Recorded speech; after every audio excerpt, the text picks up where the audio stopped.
तो आज अपन को थर्ड रिएक्शन करनी है कॉम्बिनेशन की। कल तक अपन ने 2 पढ़ ली थी। अगर मैं उसको रिप्रेजेंट करने के तरीके से बताऊं तो अपन ने पहली रिएक्शन पढ़ी थी जिसमें 2 एलिमेंट कंबाइन होकर एक कंपाउंड बना रहे थे। ए और बी कंबाइन होकर क्या बना रहे थे? A B.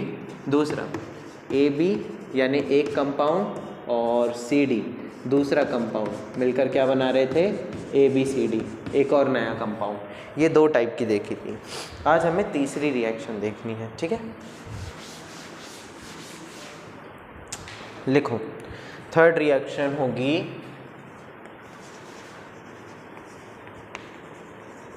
Combination of an element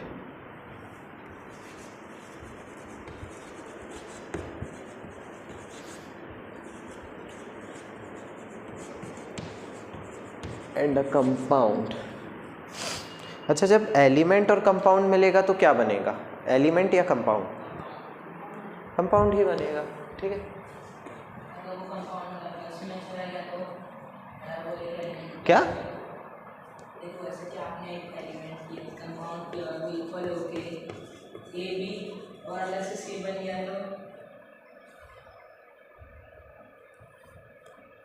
यहाँ देखो, पहले फिर एक चीज़ देखो, ठीक है। मान लो एक एलिमेंट है, ठीक है, और एक कंपाउंड है, ठीक है। जब ये कंबाइन हो जाएंगे तो ये बन जाएंगे ए बी सी। अब तुम्हारा सवाल क्या है? यहाँ प्लस करके सी, तो अभी अपन वो नहीं पढ़ रहे।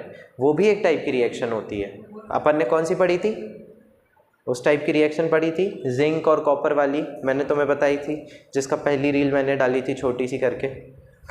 धोखेबाज, दगाबाज, सल्फेट, है ना, वो डिस्प्लेसमेंट रिएक्शन है, ठीक है। वो अलग टाइप की रिएक्शन है, थर्ड रिएक्शन जो अपन पढ़ने वाले हैं, ठीक है। थर्ड टाइप की रिएक्शन। अभी हम पढ़ रहे हैं कॉम्बिनेशन। तो कॉम्बिनेशन में सारी चीज़ें क्या हो जाएंगी?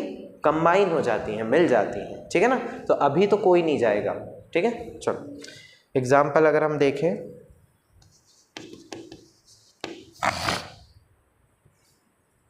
Oxidation of sulphur dioxide.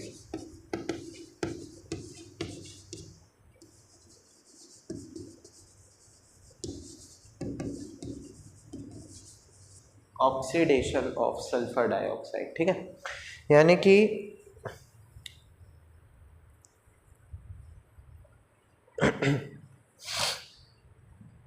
यहां पर मैंने ले लिया एस क्या हो गया? सल्फर। किस फॉर्म में हो गया? सॉलिड, ठीक है। अभी मैं एक मेन रिएक्शन के पहले एक नॉर्मल रिएक्शन बता रहा हूँ। मुझे बताओ, जब सल्फर और ऑक्सीजन मिल जाएंगे तो क्या बनेगा? सल्फर डाइऑक्साइड गैस होगी। ये वो रिएक्शन नहीं है जिसकी बात मैं कर रहा हूँ, ठीक है। हाँ, क्या डाई है ना, 2 ऑक्सीजन है। जैसे कार्बन डाइऑक्साइड CO2, वैसे सल्फर डाइऑक्साइड SO2, ठीक है। लेकिन ये वो रिएक्शन नहीं है जिसकी मैं बात कर रहा हूँ, क्योंकि ये तो एलिमेंट हो गया ना। मुझे इसको भी ऑक्सीडाइज करना है, समझ आ गया? यानी इसको भी ऑक्सीडाइज करना है तो मुझे इसको भी किससे रिएक्ट करना पड़ेगा? किससे रिएक्ट करना पड़ेगा? किससे रिएक्ट? इसको भी ऑक्सीडाइज करना है तो किससे रिएक्ट करना पड़ेगा? ऑक्सीजन से रिएक्ट करना पड़ेगा। तो अगर मैं 2SO2 जो कि गैस होता है, फिर से इसको किससे रिएक्ट करूं? ऑक्सीजन से रिएक्ट करूं तो मुझे क्या मिलेगा? है नहीं, यहाँ पर सल्फर हाइड्रोक्साइड नहीं मिलेगा अपन को, ठीक है। तुम्हारा वो सही था, गैस सही था कि सल्फर हाइड्रोक्साइड मिलेगा, लेकिन क्यों नहीं मिलेगा? क्योंकि यहाँ पर हम ऑक्सीजन से ही रिएक्ट कर रहे हैं, वाटर से नहीं। यहाँ वाटर से होता तो हाइड्रोक्साइड मिलता, और क्या पता कि सल्फर हाइड्रोक्साइड बनाता भी है या नहीं। हाइड्रोक्साइड कौन बनाता है वो अपन थर्ड चैप्टर में देखेंगे, ठीक है। मेटल्स बनाते, कल ही मैंने बोला था, कैल्शियम ने कैल्शियम ऑक्साइड बनाया, वाटर से रिएक्ट किया कैल्शियम ऑक्साइड ने तो कैल्शियम हाइड्रोक्साइड बना दिया। सेम मैंने तुमको होमवर्क दिया था मैग्नीशियम का, मैग्नीशियम ऑक्सीजन से रिएक्ट हुआ, जला तो लाइट भी दी और मैग्नीशियम ऑक्साइड बनाया। फिर वो मैग्नीशियम ऑक्साइड पानी से रिएक्ट हुआ तो मैग्नीशियम हाइड्रोक्साइड बनाया। तो मैग्नीशियम और कैल्शियम दोनों क्या है? मेटल्स हैं, इसलिए वो ऐसी प्रॉपर्टी शो करते हैं। यहाँ पर मैं क्या कर रहा हूँ? सल्फर को ऑक्सीजन से कर रहा हूँ, तो सल्फर डाइऑक्साइड बन गया। अभी सल्फर डाइऑक्साइड को फिर से ऑक्सीजन से रिएक्ट कर रहा हूँ तो मुझे मिलेगा sulphur trioxide. Sulphur trioxide, trioxide यानी कितने ऑक्सीजन रहेंगे? 3 ऑक्सीजन रहेंगे। और बैलेंस करने के लिए मैं क्या कर दूँ, ये और बैलेंस होगी अच्छे से कि काफ़ी है? सही है ना? ऑक्सीजन कितने हैं? 4 और 2 6। सल्फर कितने हैं? 2। हो गई बैलेंस, ठीक है। ये तो ये वो रिएक्शन है जो हमारा एग्जाम्पल है। ऊपर वाली मैंने इसलिए बताई थी कि हम सल्फर डाइऑक्साइड कैसे बनाएंगे। समझ आ गया? ठीक है,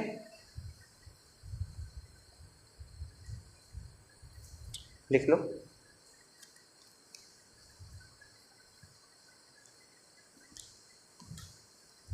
स्टार बना रहा हूं, इंपॉर्टेंट रिएक्शन। चल, अगली हमारी जो रिएक्शन होगी कॉम्बिनेशन के बाद वो होती है डीकॉम्पोजिशन रिएक्शन। हेडिंग डाल लो।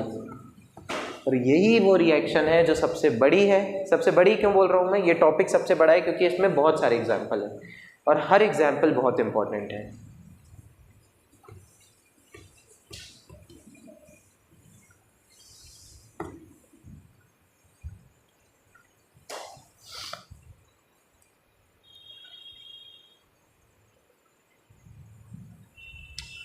अभी हमने कॉम्बिनेशन रिएक्शन में देखा था 2 या 2 से ज़्यादा रिएक्टेंट मिलकर एक प्रोडक्ट बना रहे थे, यही देखा था।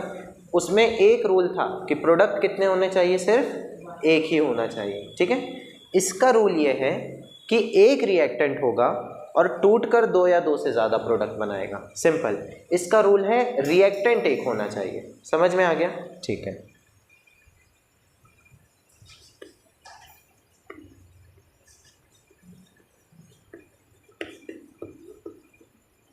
अ सिंगल कंपाउंड, सिंगल बहुत ज़रूरी वर्ड है यहाँ पर, ठीक है। A single compound breaks down into 2 और मोर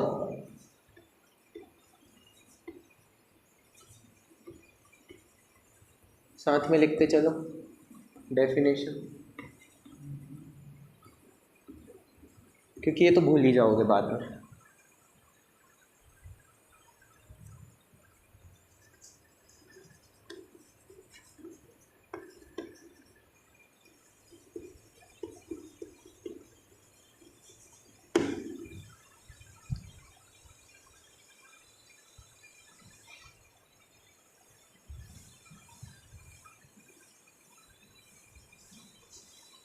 देखो, ये दीवार तोड़नी है, कैसे तोड़ोगे? एनर्जी लगा के। किसी भी डिकम्पोजिशन रिएक्शन में एनर्जी की ज़रूरत पड़ती है। अब कुछ तोड़ना है तुम्हें तो एनर्जी तो लगेगी ना। अब बहुत सारे बॉन्ड बने हैं उसमें आपस में, ठीक है। जैसे ग्लूकोज है, तुम ग्लूकोज खाते हो। अब ग्लूकोज का फॉर्मूला बहुत बड़ा होता है, C6H12O6, 6 कार्बन, 12 हाइड्रोजन, 6 ऑक्सीजन। अब इसको तोड़ने में मेहनत लगेगी या नहीं? लगेगी ना। तो कुछ ना कुछ एनर्जी जो है वो यूज़ होती है, ठीक है, ऑक्सीजन के ग्लूकोज के ब्रेकडाउन में या किसी भी कंपाउंड के ब्रेकडाउन में, ठीक है। When energy is supplied in a form of, मुझे बताओ किस किस फॉर्म में एनर्जी सप्लाई हो सकती है? ठीक है, लाइट, गुड है। काइनेटिक एनर्जी का यहाँ काम नहीं होगा, ठीक है, फोर्स पे नहीं। क्या लाइट और है केमिकल एनर्जी को ही तो तोड़ना है एक्चुअली, ठीक है, यानी कि केमिकल बॉन्ड्स को तोड़ना है। तो हम क्या क्या एनर्जी यूज़ कर सकते हैं? एक तो इसने बोला लाइट या सनलाइट, हाँ। एक क्या होगा? हीट। और एक और हमने देखा था बेटा, नहीं, इलेक्ट्रिसिटी। समझ आ गया? ये 3 चीज़ों का यूज़ करके हम किसी भी कंपाउंड को तोड़ सकते हैं, ठीक है, डिकम्पोज कर सकते हैं। टेम्परेचर बेटा, टेम्परेचर एक अलग चीज़ है, वो तो हीट को नापना होता है टेम्परेचर। ये नहीं होगा कि मैं टेम्परेचर देकर तोड़ दूँ, टेम्परेचर तो माइनस में भी होता है, समझ आ गया, ठीक है ना। हीट को देकर मैं तोड़ दूंगा उसको। चल, इसको मैं कैसे रिप्रेजेंट कर सकता हूँ, ए बी नाम का एक कंपाउंड है, ठीक है, इसको मैंने तोड़ दिया किसमें, ए प्लस बी में, समझ आ गया। इसमें मैं क्या क्या दे सकता हूँ, हीट दे सकता हूँ, इलेक्ट्रिसिटी दे सकता हूँ, या फिर सनलाइट दे सकता हूँ। और हमें इन तीनों के ही एग्जाम्पल्स पढ़ने हैं और याद करने हैं अच्छे से, कि हीट से कौन सा डिकम्पोजिशन होता है, इलेक्ट्रिसिटी से कौन सा होता है, और सनलाइट से कौन सा होता है। हर किसी के नाम भी अलग हैं उसके हिसाब से, ठीक है ना। चलो इतना करो, फिर आगे करेंगे।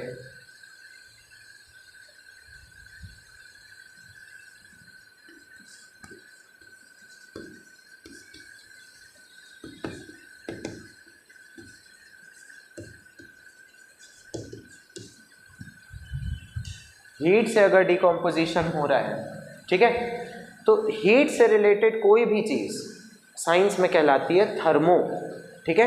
तो इसको हम बोलते हैं थर्मो या thermal decomposition.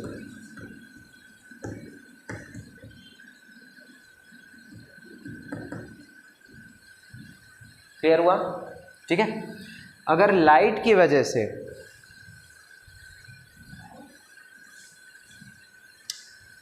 Decomposition by light या सनलाइट, लाइट से रिलेटेड कोई भी चीज़ है, बता सकते हो उसका नाम क्या होगा, उसको साइंस में क्या बोलेंगे। लाइट से रिलेटेड कोई भी चीज़, फोटो, ठीक है, उसको हम बोलेंगे फोटो डिकम्पोजिशन। और तीसरा इलेक्ट्रिसिटी से रिलेटेड, तुक्का मारना चाहोगे, हाँ,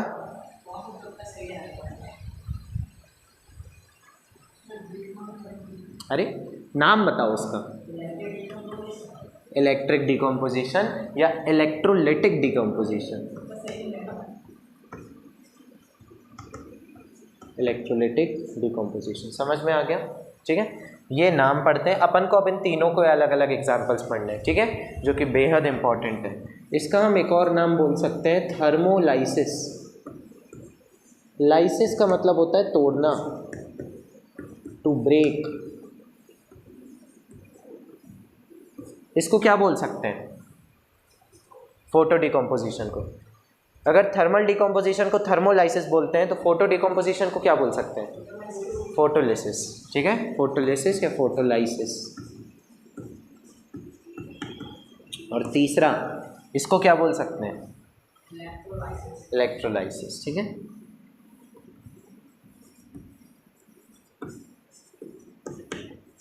या इलेक्ट्रोलिसिस।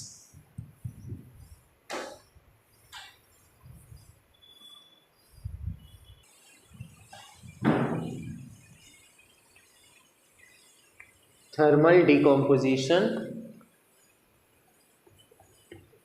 और इसी के हम पढ़ेंगे एग्जाम्पल्स। मैं बता दे रहा हूँ, बहुत इम्पॉर्टेंट है ये थर्मल डिकम्पोजिशन और इसके एग्जाम्पल्स भी, ठीक है। पहला,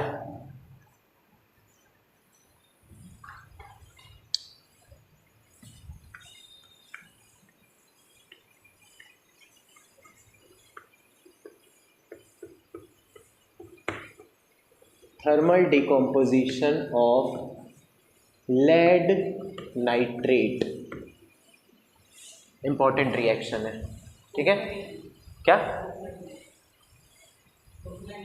बुक में भी है तो रहेगी ना, तभी तो पढ़ा रहा हूँ, ठीक है। लेड नाइट्रेट की थर्मल डिकम्पोजिशन, इसमें पता है क्या पूछते हैं कि थर्मल डिकम्पोजिशन अगर लेड नाइट्रेट का होगा तो क्या बनेगा, कौन से कलर की फ्यूम्स आएंगी, जो रेसिड्यू बचेगा वो किस कलर का होगा, ठीक है। तो अभी हम देखते हैं लेड क्या है,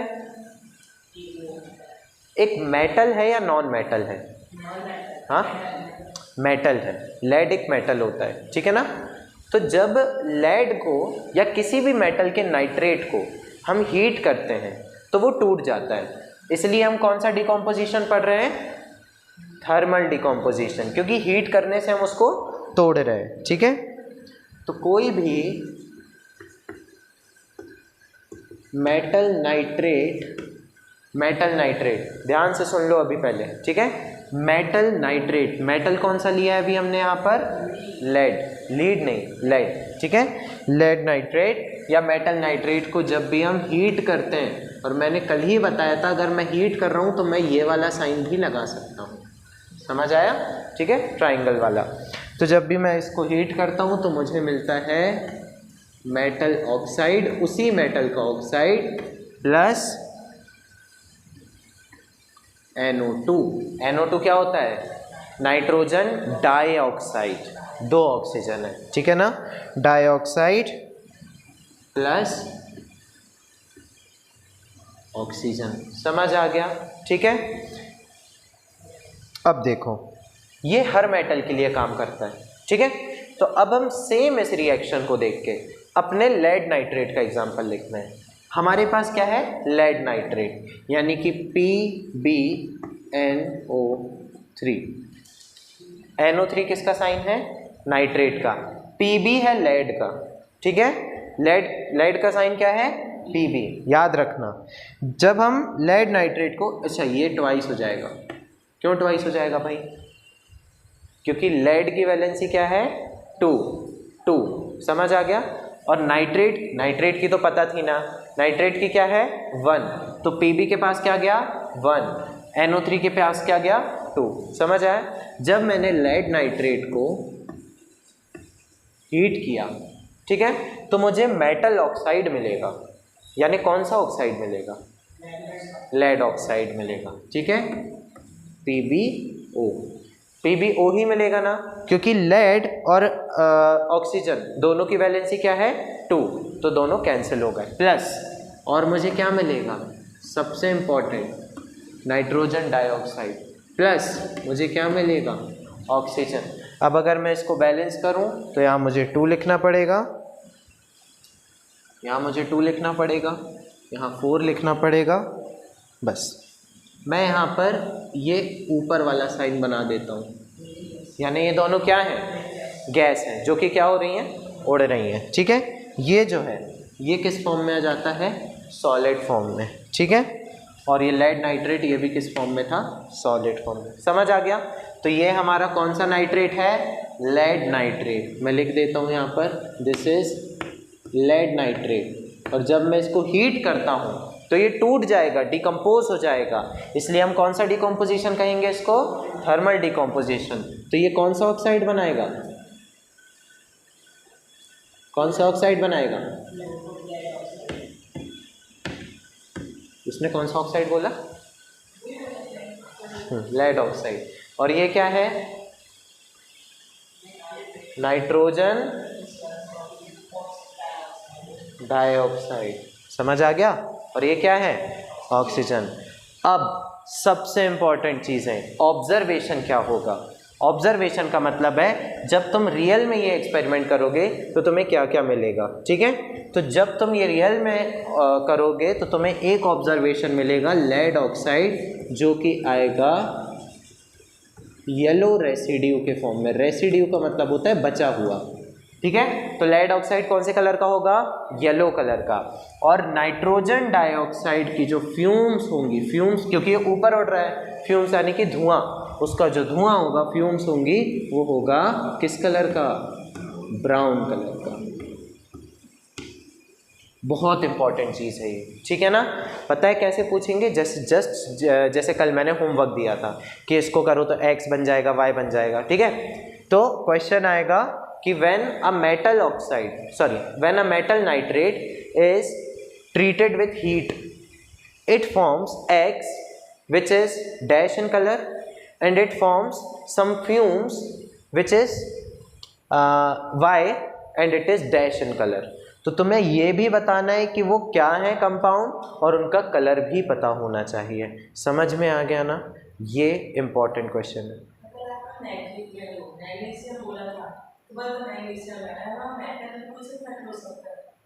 हाँ बिल्कुल, कोई भी मेटल हो सकता है। हमें बुक में कौन सा दिया है, लेड का। इसमें कॉपर भी रख लो, इसमें कैल्शियम रख लो, मैग्नीशियम रख लो, सेम रिएक्शन देगा। समझ में आ गया ना? क्या इसका कलर सेम आएगा फिलहाल तो, ठीक है। अगर क्वेश्चन लेड का आता है तो ये कलर तो येलो रहेगा, ठीक है ना। हो सकता है किसी और में ये चेंज हो जाए, किसी और ऑक्साइड में, कैल्शियम ऑक्साइड में हो सकता है वो कलरलेस या वाइट कलर दे दे, लेकिन नाइट्रोजन ऑक्साइड तो सब में निकलेगा ना। नाइट्रोजन का लेड से कोई लेना देना है क्या? नहीं लेना देना है, वो तो नाइट्रेट से निकल रहा है, ठीक है ना। तो ये तो ब्राउन कलर का ही होगा। Is that clear? तो लेड ऑक्साइड येलो कलर का होगा। अगर मेटल चेंज होगा तो इसका कलर भी चेंज हो सकता है, जिससे हमें ज़्यादा मतलब नहीं है, क्योंकि एनसीईआरटी कह रही है कि सिर्फ लेड ऑक्साइड का कलर याद रखो। लेकिन नाइट्रोजन डाइऑक्साइड में तुम्हें कोई भी मेटल मिल जाए अगर इसमें, तो नाइट्रोजन डाइऑक्साइड किस कलर का होगा? ब्राउन कलर का ही होगा, ठीक है ना। चलो ये लिख लो, बहुत इंपॉर्टेंट रिएक्शन है ये।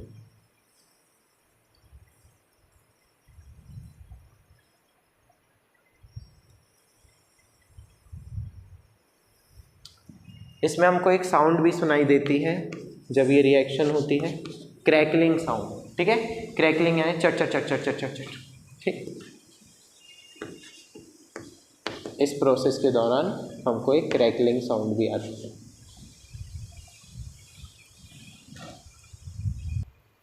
हाँ, अब अगली रिएक्शन, अगला एग्जाम्पल, ठीक है। थर्मोलिसिस या वही थर्मल डिकम्पोजिशन, ठीक है, एक ही बात है। अब हम किसका करेंगे? अभी हमने किसका किया था? लेड नाइट्रेट का। अब हम करेंगे हाइड्रेटेड फेरस सल्फेट का। फेरस आयरन किस फॉर्म में? 2+ फॉर्म में या 3+ फॉर्म में? 3+ फॉर्म में। 2+ फॉर्म में, 3+ में फेरिक होता है, ठीक है। हाँ बेटा, फेरस जो है याद रखना Fe2+ फॉर्म में होगा, ठीक है ना। क्लियर हुआ? फेरिक वर्ड आ जाएगा तो 3+ फॉर्म में होगा। फेरिक ऑक्साइड Fe2O3, O3 3 वाला उसके पास चला गया, समझ आ गया। अब हाइड्रेटेड का मतलब क्या है? तुम कब हाइड्रेटेड रहते हो? मैं दिया एक, धूप में हाइड्रेटेड रहोगे, धूप में डिहाइड्रेट हो जाते हो। हाइड्रेटेड कब हो जाओगे? जब क्या करोगे? पानी पियोगे, ठीक है। हाइड्रेटेड होने का सबसे अच्छा तरीका है पानी पियोगे। तो यहाँ पर फेरस सल्फेट हाइड्रेटेड है, यानी इसमें क्या लगा हुआ है? वाटर लगा हुआ है साथ में, समझ आया। तो हम इसको लिखेंगे FeSO4, जो कि हमारा फेरस सल्फेट FeSO4 है, समझ आ गया।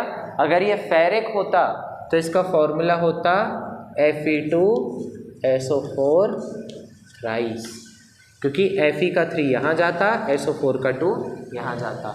लेकिन ये फेरस सल्फेट है तो FeSO4, 2 और 2 वैलेंसी क्या हो गई? 2 और 2 वैलेंसी क्या हो गई? कैंसिल हो गई। Fe की वैलेंसी 2 थी, सल्फेट की वैलेंसी 2 थी, कैंसिल हो गई।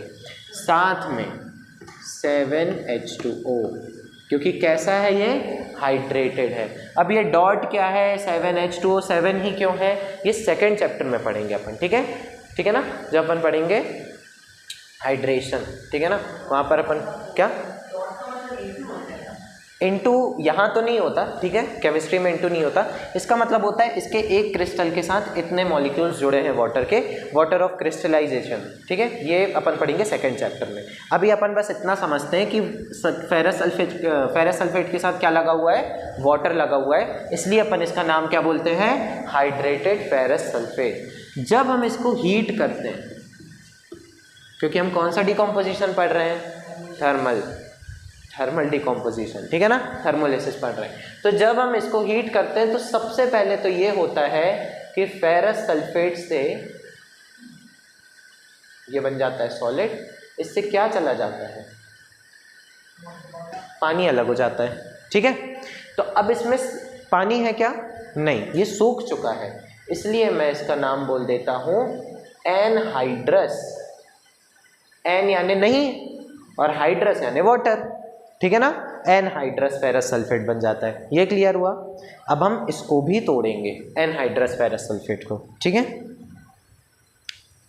ये भी सॉलिड ही था। अनहाइड्रस फेरस सल्फेट FeSO4, जब मैं इसको तोड़ूंगा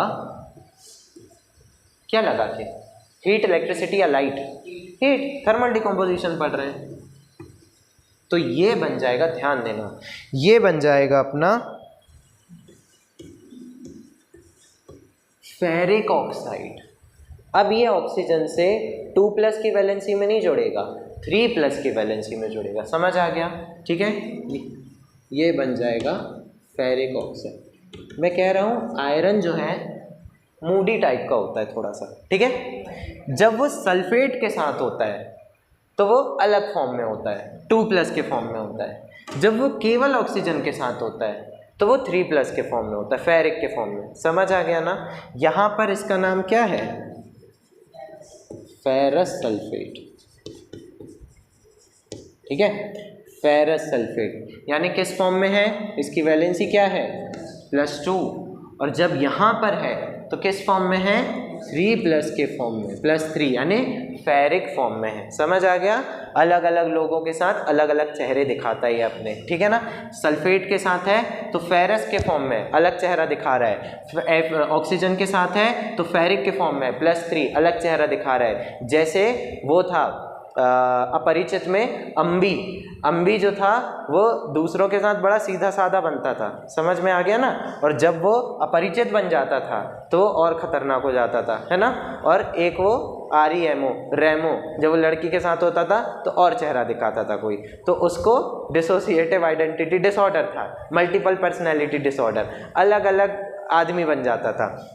फेरस यानी आयरन को भी मल्टीपल पर्सनैलिटी डिसऑर्डर है। सल्फेट के साथ वो कुछ और बन जाता है, अम्बी बन जाता है, और ऑक्सीजन के साथ वो अपरिचित बन जाता है, ठीक है, या रेमो बन जाता है, जो करना हो, ठीक है। इसके बाद ये ध्यान रखना कि फेरिक ऑक्साइड तो उसने बना दिया, साथ में वो 2 सबसे इम्पॉर्टेंट गैस बनाता है, एक बनाता है SO2 और एक बनाता है SO3, दोनों गैस बनाएगा। इसका नाम क्या होगा? Sulphur dioxide, sulphur trioxide. समझ आया? ये दोनों गैसेस बनाएगा। तो कर लो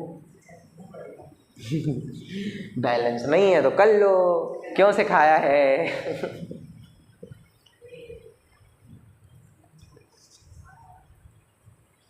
हो गई?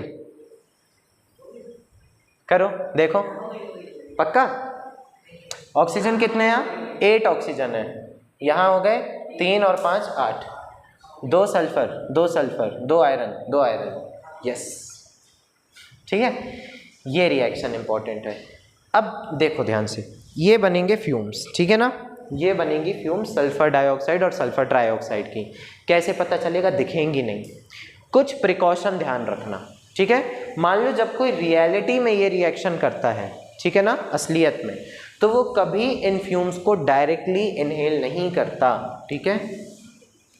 ये टॉक्सिक भी होती हैं सल्फर डाइऑक्साइड से। ये कहाँ पता है कहाँ निकलती हैं? ये वॉल्केनो के पास, ठीक है। और वॉल्केनो के पास ज़मीन को चीरती हुई निकलती हैं, एसिडिक होती हैं। समझ आ गया? तो इसलिए इनको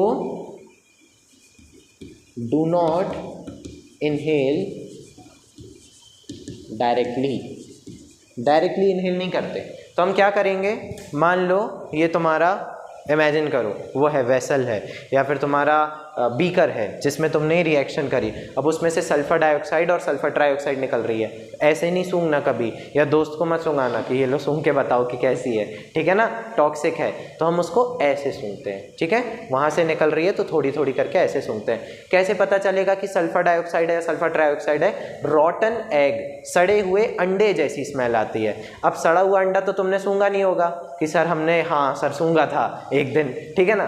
तो उसके लिए क्या होता है कि जो भी चीज़ सड़ जाती है तो उसकी कैरेक्टरिस्टिक स्मेल होती है, बदबू आती है कुल मिला के। तो जब तुम उसको सूंघोगे ना तो तुम्हें बदबू आएगी, तो तुम समझ जाओगे क्या निकल रही है, SO2 और SO3 निकल रही है। समझ आ गया? ऐसे करना होता है, ठीक है। हाँ, डायरेक्टली नहीं सूंघना और दुश्मनी नहीं निकालना किसी पे। लिख लो, एक टर्म होती है, ठीक है, एक टर्म होती है ये करने की, इसको बोलते हैं वाफ्टिंग, वाफ्ट करना। ऐसे में कम अमाउंट में जाएगी, ठीक है, आते आते उसका कंसंट्रेशन कम हो सकता है। डायरेक्टली में तुम पूरी की पूरी गैस इनहेल कर लोगे, ठीक है ना, तुम कर सकते हो, ठीक है। अगर तुम्हें बहुत ज़्यादा शौक हो रहा है कि यार बदबू बहुत दिन से नहीं सूंघी है, आज सूंघ ले।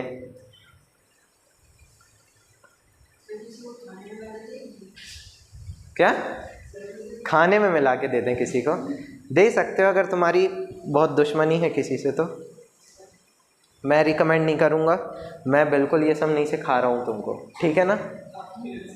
हाँ, अपने रिस्क पे करो, सवारी सामान की खुद जिम्मेदार।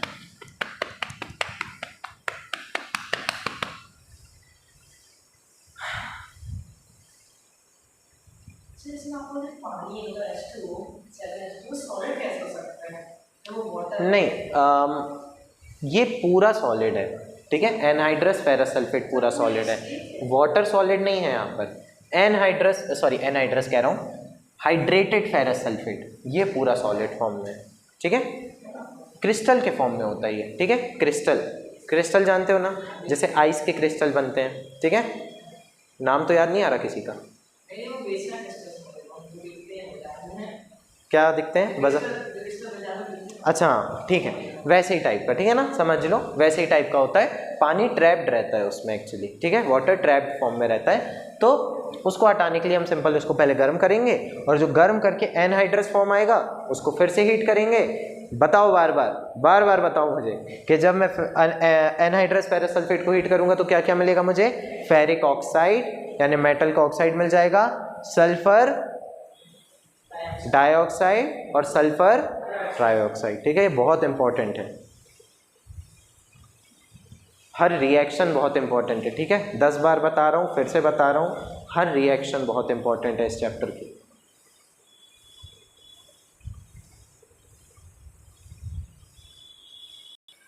मतलब आज नहीं गया देखने, तो सितारे ज़मीं पर मूवी देखी तो उसमें यही बताया गया कि अलग अलग टाइप के डिसऑर्डर्स हो सकते हैं लोगों को, डिसऑर्डर बोल रहा हूँ मैं, ठीक है, ये नहीं कह रहा हूँ कि वो लोग पागल हैं, ठीक है, ये वर्ड यूज़ नहीं करना चाहिए हमें कभी उनके लिए, या फिर हम ये नहीं बोलना चाहिए कि वो लोग बीमार हैं। डिसऑर्डर यानी कि थोड़ा सा चेंज हो गया उनका ऑर्डर में, उनका ब्रेन कुछ हमारे जैसा होना था, चेंज हो गया थोड़ा सा, ठीक है। उसमें 2 बीमारियों के बारे में बताया गया है, एक है डाउन सिंड्रोम और एक है ऑटिज़म।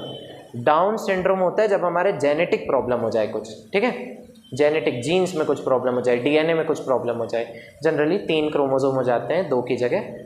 और एक है ऑटिज़म, ऑटिज़म थोड़ा सा न्यूरोलॉजिकल प्रॉब्लम है, जैसे तारे ज़मीं पर देखिए ना, उसमें बच्चा था उसको डिसलेक्सिया था, डिसलेक्सिया का मतलब है शेप्स जो होते हैं लेटर्स के उनको ना समझ पाना, ठीक है, जैसे एप्पल अपन ने देखा पढ़ लिया, यहाँ पर लिखा है पीरियोडिक टेबल चार्ट, तो अपन पढ़ पा रहे हैं पूरा, वो पीरियोडिक पढ़ ही नहीं पाता, उसको कन्फ्यूज़न होती है पीरियोडिक पढ़ने में, तो समझ ही नहीं पाएगा क्या होता है, डिसलेक्सिया में ये होता है। लेकिन ये ट्रीटेबल डिसीजेज़ हैं, डाउन सिंड्रोम ट्रीटेबल नहीं होता, हो गया तो हो गया क्योंकि वो जेनेटिक बीमारी है, ठीक है, हो गया ये। तो उस पिक्चर में यही बताया कि सबका अपना अपना नॉर्मल होता है, हमारे लिए हम जैसे हैं वैसा नॉर्मल है, उनके लिए वो जैसे है वो नॉर्मल है, वो भी नॉर्मल ही है, ठीक है। चलो तीसरी रिएक्शन देखेंगे, thermolysis of hydrated copper sulphate.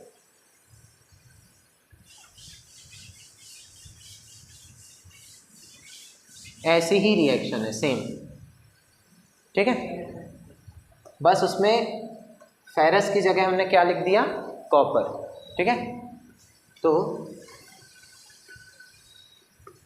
Thermolysis of hydrated copper sulphate. अच्छा, हमने जब फेरस सल्फेट देखा था तो कितने वाटर के मॉलिक्यूल्स लगाए थे उसमें? 7, इसमें हम 5 लगाते हैं, तो CuSO4 डॉट 5H2O, ठीक है, हाइड्रेटेड कॉपर सल्फेट। हीट करेंगे सबसे पहले तो क्या होगा? पानी भाग जाएगा, तो ये बन जाएगा CuSO4, कैसा होगा? एनहाइड्रस, ठीक है, प्लस H2O, कितने H2O? 5 H2O, ठीक है।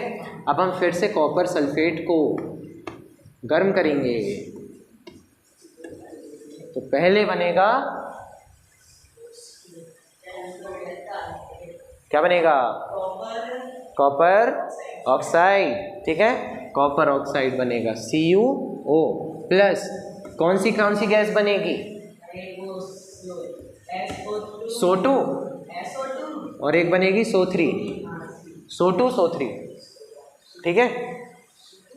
जोक समझा करो यार जल्दी, SO2 और SO3, ठीक है, और ऑक्सीजन ये एक्स्ट्रा आ जाता है इसमें, ठीक है। कॉपर के साथ रिएक्ट करने में ऑक्सीजन भी हमको मिल जाती है, ठीक है। और ये जो होगा कॉपर ऑक्साइड, इसका कलर होगा, क्या कलर होगा? ब्लैक कलर होगा, ठीक है। अच्छा हाँ, एक चीज़ समझ लो, वो मैं लिखना भूल गया एक्चुअली, जो हमारा FeSO4 बना, नहीं FeO बना था, Fe2O3 फेरिक ऑक्साइड, उसका भी एक कलर था, लिख लो जहाँ पर आपने रिएक्शन लिखी थी, ठीक है। वो मैं नहीं बता पाया, भूल गया, गलती हो गई, माफ़ कर दो। Fe2O3 जो हमारा बना था उसका कलर था रेडिश ब्राउन, ठीक है, थोड़ा सा लाल थोड़ा सा ब्राउन, रेडिश ब्राउन, ठीक है, हाँ आधा आधा रेडिश ब्राउन। और हमारा जो वो था फेरस सल्फेट, देखो यहाँ, हाँ उसका भी कलर था वाइट, ठीक है। तो यहाँ देखो, इससे ये बना था हीट करने पे, तो वाइट कलर से क्या बन गया था? रेडिश ब्राउन हो गया था, ठीक है। और SO2 SO3 के बारे में तो बता दिया था, हाँ। कॉपर सल्फेट भी किस कलर का है? वाइट कलर का। जला दिया तो कौन से कलर का हो गया? ब्लैक कलर का, ठीक है ना। जनरली यही होता है, हम किसी भी चीज़ को जला देते हैं ब्राउन या ब्लैक हो जाती है, ठीक है, बट वो रीज़न अलग होता है, उसमें कार्बन रिस्पॉन्सिबल होता है, यहाँ पर कार्बन का कोई लेना देना नहीं है। बैलेंस करें तो कर देते हैं ना बैलेंस, इसमें 4 लगा देते हैं, हाँ इसमें 4 लगा देते हैं, इसमें भी 4 लगा देते हैं, और इसमें 2 लगा देते हैं, इसमें 2 लगा देते हैं। अब देखो, गिनो जल्दी, जल्दी गिनो, ये कितने हो गए? 4 4 जा 4 4 4 4 4 4 4 8 8 से 15, 8 से 15 14 और 2 16 हो गए। बेटा वीडियो ऑन है, ठीक है। 16 हो गए, कॉपर 4 हो गए, सल्फर 4 हो, हाँ बढ़िया, ठीक है। तो कलर याद रखना, ठीक है, इनका भी और इनका भी क्वेश्चन कलर का ही आता है। क्लियर हुआ? हाँ कलर का ही आ जाता है, मैं सच कह रहा हूँ, ठीक है। MCQs में भी आ सकता है, और 2 मार्क्स या 3 मार्क्स का जो भी आता है क्वेश्चन 3 मार्क्स में भी आ जाता है। XY तो इतना पसंद है इस चैप्टर में, इतना पसंद है क्वेश्चन बनाने वाले को, कि एक ना एक क्वेश्चन हमेशा दिया जाता है बोर्ड से, ठीक है। क्या करें यहाँ पर, कर लो। हाँ अगली रिएक्शन है कैल्शियम कार्बोनेट का थर्मोलिसिस। थर्मोलिसिस वही होगा, है ना। कल हमने एक रिएक्शन देखी थी कि कैल्शियम कार्बोनेट बनता कैसे है कंबाइन होके, तो याद करो तो याद आएगा कि कैल्शियम हाइड्रोक्साइड को जब हम कार्बन डाइऑक्साइड से मिला रहे थे, ठीक है, कैल्शियम हाइड्रोक्साइड बना था, ठीक है, लाइम वाटर, ठीक है, या लाइम वॉश, उसमें जब हम कार्बन डाइऑक्साइड छोड़ रहे थे उसको हवा में, तो कार्बन डाइऑक्साइड से रिएक्ट हो रहा था और सॉलिड कैल्शियम कार्बोनेट बना रहा था। आज हमें जस्ट उसका उल्टा करना है, हम कैल्शियम कार्बोनेट को हीट करेंगे, क्या क्या जो वाटर होगा ना वो उड़ जाएगा, क्योंकि हम हीट कर रहे हैं। देखो कैल्शियम कार्बोनेट बनता कैसे है, हमने कैल्शियम हाइड्रोक्साइड में कार्बन डाइऑक्साइड मिलाई थी, तो ये बना था। कॉम्बिनेशन रिएक्शन है ना, दो कंपाउंड को मिलके एक नया कंपाउंड बनना। लेकिन जब हम इसको हीट करेंगे तो खुद सोचो कि हीट करने से जो पानी है वो क्या होगा, उड़ जाएगा, ठीक है ना। और ये जो कैल्शियम हाइड्रोक्साइड था ये कैसे बना था, याद करो तो, कैल्शियम ऑक्साइड प्लस वाटर से, है ना।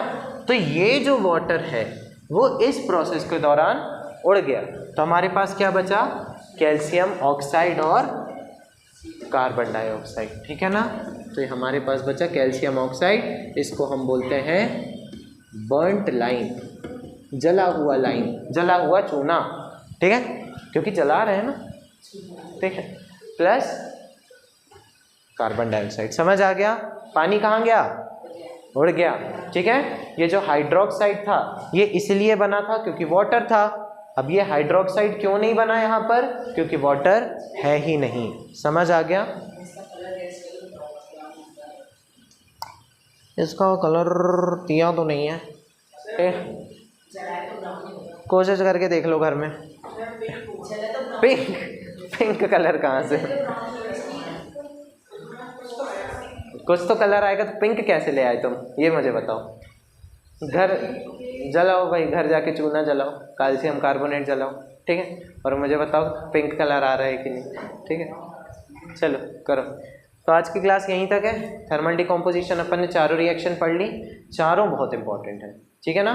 कौन कौन सी पढ़ी हमने, पहला लेड नाइट्रेट को डिकम्पोज किया, तो क्या क्या चीज़ मिल रही थी हमें, लेड ऑक्साइड मिल रहा था। किस कलर का था lead oxide, yellow, yellow colour का रेसिड्यू। और हमें फ्यूम्स मिल रही थी नाइट्रोजन डाइऑक्साइड की, कौन से कलर की थी, ब्राउन कलर की। दूसरा हमने फेरस सल्फेट, पहले हमने हाइड्रेटेड था तो उसको एनहाइड्रस बनाया, फिर एनहाइड्रस जो कि वाइट कलर का था उसको हमने हीट किया, तो हमें वाइट कलर का नहीं, कौन से कलर का, रेडिश ब्राउन कलर का फेरिक ऑक्साइड मिला, और दो गैसेस मिली, सल्फर डाइऑक्साइड और सल्फर ट्राइऑक्साइड, जिनको हम कभी भी डायरेक्टली इनहेल नहीं करेंगे, वाफ्टिंग करेंगे उनकी। इसके बाद हमने देखा कि कॉपर सल्फेट जो है उसको जब हम हीट करेंगे तो कॉपर पहले तो एनहाइड्रस बनेगा, ठीक है, पहले पेंटाहाइड्रेट था यानी कि पानी था, उसमें 5 मॉलिक्यूल थे।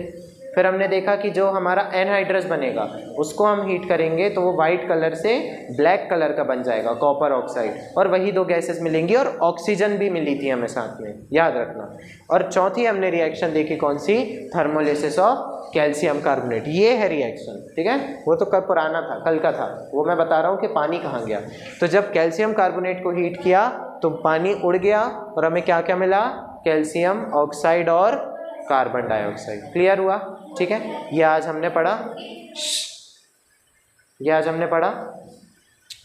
अब कल हम जो है वो इलेक्ट्रिसिटी से कैसे डिकम्पोजिशन होता है और लाइट से कैसे डिकम्पोजिशन होता है उसके एग्जाम्पल क्या हैं, और अगर पॉसिबल हुआ तो डिस्प्लेसमेंट रिएक्शन चालू कर देंगे, ठीक है। आज की क्लास यहीं तक है।